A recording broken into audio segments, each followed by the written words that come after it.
स्त्री का घर। तुम्हें कितनी बार बताया है, मेरे तैयार होने से पहले मेरा नाश्ता तैयार हो जाना चाहिए। शादी के 25 सालों बाद भी मुझे क्यों बार बार एक ही बात बतानी पड़ती है लता? तुम्हें क्या है, तुम तो आराम से घर पर रहोगी, मुझे काम पर जाना पड़ता है। तुम हो कि हमेशा बेवकूफ़ों जैसी हरकत करती हो। अगर तुम यह जानबूझकर करती हो तो याद रखना, मुझसे बुरा कोई नहीं होगा। आज भी प्रशांत का पारा चढ़ा हुआ था। इन कटु शब्दों में अपना गुस्सा उतारते हुए, गीला तौलिया कुर्सी पर फेंकते हुए प्रशांत गुस्से से लता की तरफ देखने लगा। लता के लिए प्रशांत का यह बेवजह गुस्सा कोई नई बात नहीं थी। वह महीने में 3-4 बार ऐसे ही लता पर बरस पड़ता था। पहले पहले लता उसका विरोध किया करती थी, लेकिन जब कई सालों तक प्रशांत में कोई बदलाव नहीं दिखा तो लता ने खुद को ही बदल दिया।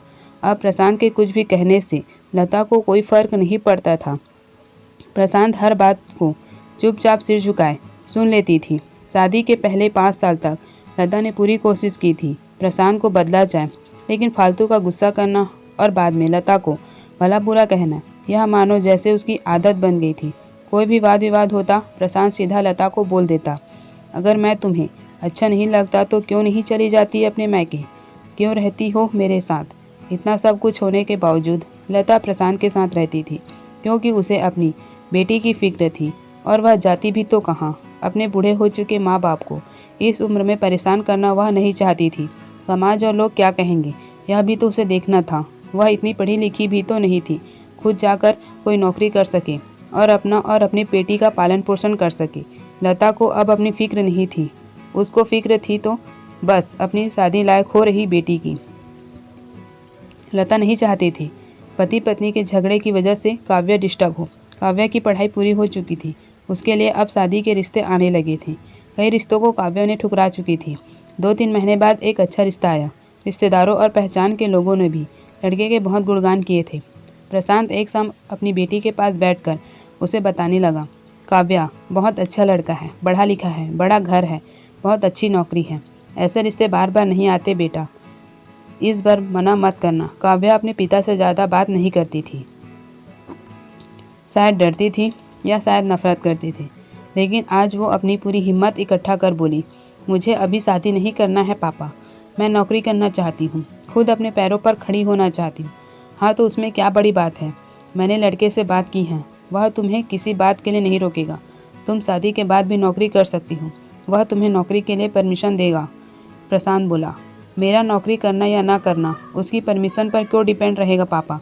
काव्या ने पूछा, मैं कह रहा हूँ ना तुम्हें, किसी भी चीज़ की कमी नहीं होगी। ऐसे रिश्ते बार बार नहीं आते, इसे ठुकरा मत, बहुत खुश रहेगी तुम वहाँ। प्रशांत बोला, पापा क्या मैं उतनी ही खुश रहूँगी जितनी मम्मी इस घर में खुश रहती हैं? काव्या ने तंज कसते हुए कहा, आज तुम्हारी जबान बहुत ज़्यादा नहीं चल रही है। प्रशांत गुस्से से आंखें बड़ी करते हुए बोला, पापा मुझे शादी ही नहीं करनी, क्योंकि शादी के बाद अगर वह लड़का आपके जैसा निकला तो मैं क्या करूँगी? मुझे आपके जैसा जीवन साथी नहीं चाहिए जो बिना बात के मुझ पर हमेशा चिल्लाए। मुझे कुछ भी अपनी पसंद का लेना हो तो 10 बार सोचना पड़े, कहीं वह नाराज़ ना हो जाए। मेरी तबीयत कैसी भी हो उसे परवाह ना हो, रोटी थोड़ी मोटी बन जाए तो घर सर पर उठा ले, उसकी चेकबुक ना मिले तो मेरा ही दोस्त निकाले और हर छोटी मोटी बात पर मुझे मायके जाने के लिए कहे। काव्या ने अपना दिल खाली करते हुए पापा से सब कह दिया। प्रशांत का गुस्सा 7वें आसमान पर था, लेकिन उसके मुंह से एक भी शब्द नहीं फूट रहा था। वो काव्या की बातें सुन रहा था। काव्या उतना ही बोलकर चुप नहीं हुई। आज पहली बार वह अपने पापा के सामने इतना कुछ बोल रही थी। पापा, अपने माँ के साथ हमेशा गलत व्यवहार किया है। आप अपने ऑफिस का गुस्सा बिना सोचे समझे माँ पर उतार देते हैं, कभी इस बात की परवाह भी नहीं करती। उन्हें कैसा लगता होगा? आपकी बातें सुन सुन माँ ने अपना स्वाभिमान खो दिया। प्रशांत आज पहली बार अपने किए बर्ताव को महसूस कर पा रहा था।